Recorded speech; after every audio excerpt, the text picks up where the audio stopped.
আসসালামু আলাইকুম।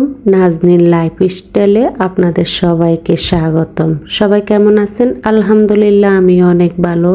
সকালবেলা ঘুম থেকে উঠলে জটিল কোনো নাস্তা বানাতে আমার ইচ্ছে করে না, তাই এরকম একটা সিম্পল রান্না কার কার ভালো লাগে বলেন তো। সকালবেলা আমি এখানে চিনি গুঁড়া চাউল মেপে নিছি, সাথে কিছু মশারির ডাল, মানে আমার পরিবারের জন্য আমার যতটুকু প্রয়োজন আমি ততটুকুই নিয়েছি।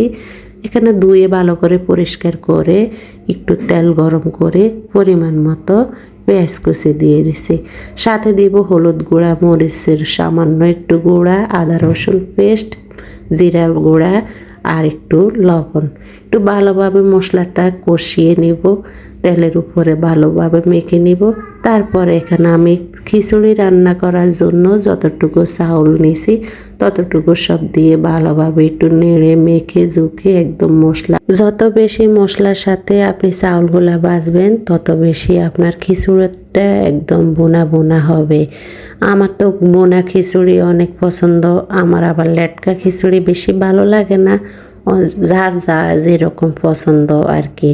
তো আমি এখানে 1.5 কাপ চাউলের সাথে 3 কাপ পানি দিয়ে দিছি, সাথে 4টা কাঁচামরিচ কেটে দিছি।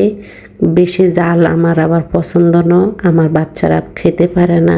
তো আমার খিচুড়ির ফাইনাল লুক তো কেমন হয়েছে, এর সাথে যদি একটু জলপাইয়ের আচার বা যে কোনো আচার হয় আর একটু ডিম ভাজি হয় তাহলে খেতে নিশ্চয়ই দারুণ হবে। তা আজ এই পর্যন্তই। আল্লাহ হাফেজ।